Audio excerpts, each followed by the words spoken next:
आज बुंदेलखंड का हर किसान ये जानता है, वो छोटा हो या बड़ा, उसके मन में एक भाव चलता है कि मेरे पास जो ज़मीन है मैं हूँ तब तक रहेगी, और शायद जब मैं नहीं रहूँगा तो मेरे बच्चे पढ़ लिख गए हैं यदि, या शहरों में यदि रहने लगे हैं तो उनको शहरी जीवन की आदत हो गई है, शायद वो लौट के खेत पे नहीं आएंगे।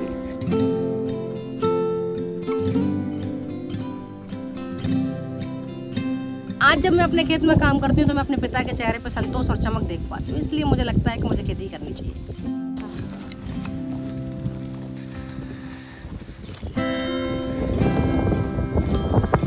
आप इसकी खुशबू लेके देखिए तो आपको जैविक और रासायनिक के बीच का अंतर समझ में आ जाएगा।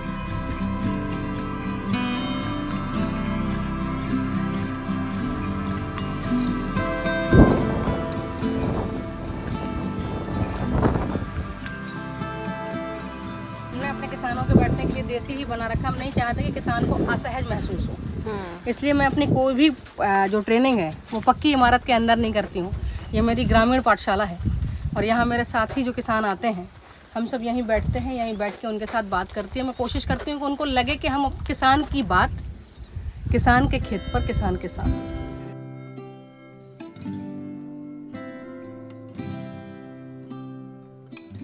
हम तो ज़्यादातर देख देख के ही सीखे हैं और हमें खेत में काम करना भी बहुत अच्छा लगता है और यहाँ का माहौल भी बहुत अच्छा लगता है। और हमारी भी सोच यही है कि देख खेती मतलब आज खेती का मकसद बहुत कम हो गया है, पर यदि नई पीढ़ी करना चाहे तो बहुत कुछ आगे कर भी सकती है और बढ़ भी सकती है। इसलिए नई पीढ़ी हम लोग इसलिए कर रहे हैं कि सब लोग सीखे और देखें कि हाँ हम लोग भी मतलब पढ़े लिखे हैं और हम लोग भी खेती करना चाहते हैं, और सब लोग भी यही है कि सब लोग को करना चाहिए।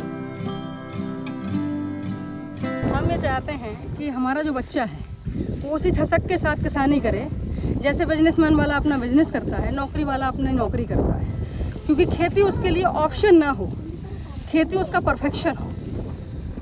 तो इसलिए आपके जो छोटे भतीजे हैं, ये भतीजा है मेरा, ये मेरी बहन का बेटा है। हाँ। मैं इनको आज से ही सिखाना चाहती हूँ, आज से ही चाहती हूँ इनको पता हो बीज क्या है, खाद क्या है, पेड़ कैसे लगता है, मिट्टी कैसी होती है, क्या जब वो सुनते हैं, क्योंकि बच्चे बहुत सारा सुन के और देख के सीखते हैं, तो जब वो ये समझ जाएंगे कि क्या अंतर है रासायनिक और जैविक का, हमें बहुत साल लगे समझने में, लेकिन वो यदि आज समझ जाएंगे तो वो बाज़ार की चीज़ें नहीं खाएंगे।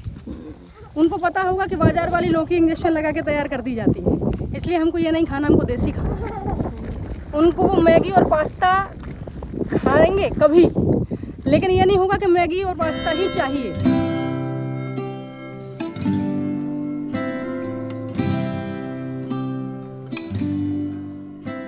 ये जो तालाब है, मैंने आपको बताया था कि मेरे पास 2 तालाब हैं इस समय। 2 तालाब में से एक तालाब ऐसा है कि जैसे ही गर्मी आती है तो इसका पानी ऊपरी स्तर पर सूख जाता है, ग्राउंड लेवल वाला पानी नीचे चला जाता है, लेकिन फिर भी ये तालाब की जो ज़मीन है अनुपयोगी नहीं है। किसान को लगता है हम तालाब बना लेंगे हमारी ज़मीन अनुपयोगी हो जाती है, ऐसा नहीं है। इस ज़मीन में हमने प्याज बोया है और एक हिस्से में हमने तरबूज डाले हुए हैं।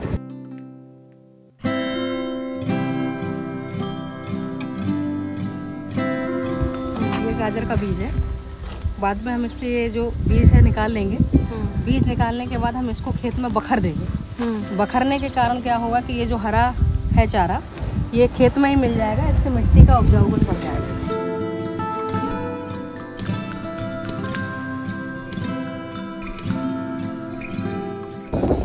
एकदम सॉफ्ट है, मार्केट वाले कॉटन से अलग है, और आप जब इसका दीपक जलाएंगे तो आपको इसकी क्वालिटी समझ में आ जाएगी। ये सुगंध के अलावा जो चीज़ है वो ये है कि ये बुझेगा नहीं। मार्केट वाला जो कॉटन आप लाते हैं, आप जलाइएगा, उसकी जो ऊपर की बाती होती है वही जलती है, बाकी वैसे ही रह जाता है, ये पूरा जलेगा।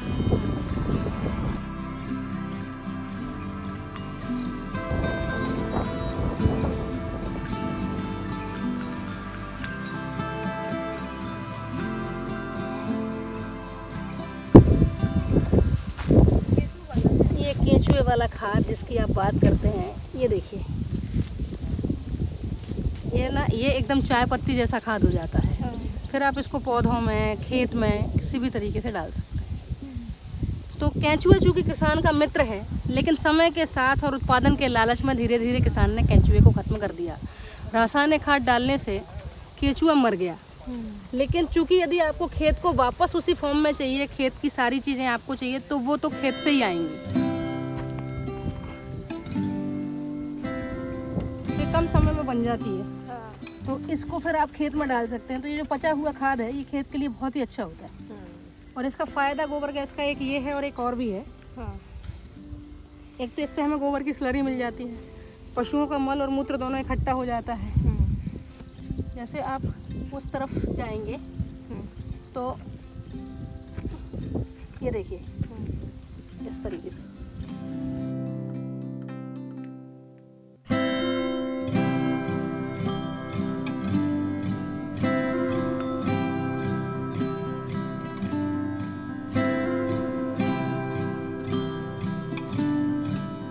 पिताजी को रिटायरमेंट के बाद भी यदि खुश रखना है और उनको ऊर्जावान रखना है तो वो तभी रह पाएंगे जब उनको उनका खेत वैसा दिखाई देगा जैसा वो चाहते हैं। उनको उनके रहते ये पता होना चाहिए कि हमारा खेत हमारे बाद भी ऐसे ही लहलहाएगा।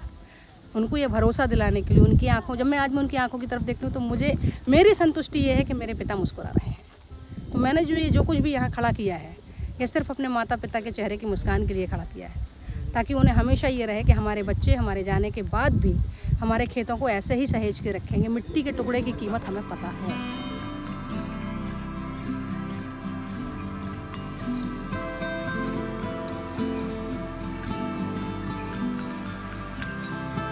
मैं जो कुछ भी खेत में कर पा रही हूँ उसके करने के पीछे का ध्येय है कि मेरे साथ मेरा परिवार है। खेती एक अकेले व्यक्ति का विषय नहीं है। नौकरी आप अकेले कर सकते हैं, व्यवसाय आप अकेले कर सकते हैं, लेकिन जब खेती की बात आती है वो अकेले नहीं हो सकती।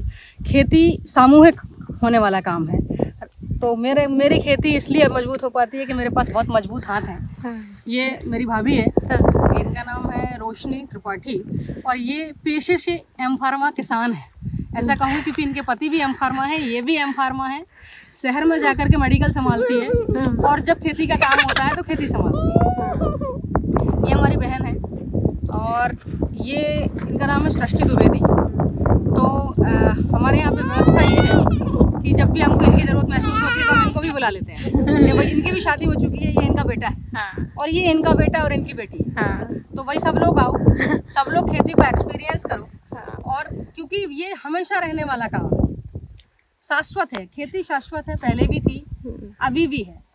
हो सकता है आज ये हमारे पास है क्योंकि मैंने जो अनुभव पाया है, मुझे लगता है कि जमीन जो होती है वो कागज़ पे किसी के भी नाम होती उसी की है जो कर रहा होता है। तो मेरी नज़र में ये ज़मीन आज मेरी है, कल जो यहाँ होगा वो करेगा, परसों कोई और करेगा। तो नाम किसी के भी कभी भी चढ़ी रहे, ये भूमि जो है ये शाश्वत रहेगी, थी, है और हम सबके ना रहने पर भी रहेगी। अब इन बच्चों को भी लग रहा था कि हमें भी कुछ करना है। इन्होंने हमसे अपना अंदर का जो कुछ भी था इन्होंने हमको बताया। तो हमने वैसे ये कार्य कठिन है और इस कठिन कार्य को करने के लिए आपको बहुत परिश्रम करना पड़ेगा।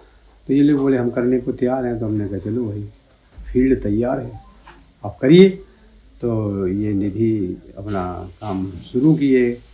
काफ़ी संपर्क में थी ये लोगों के, कहीं जल वालों के, कहीं प्राकृतिक खेती वालों के, और दूर दूर तक और भी पहले ये ऐसे काम करती रही है NGO के माध्यम से।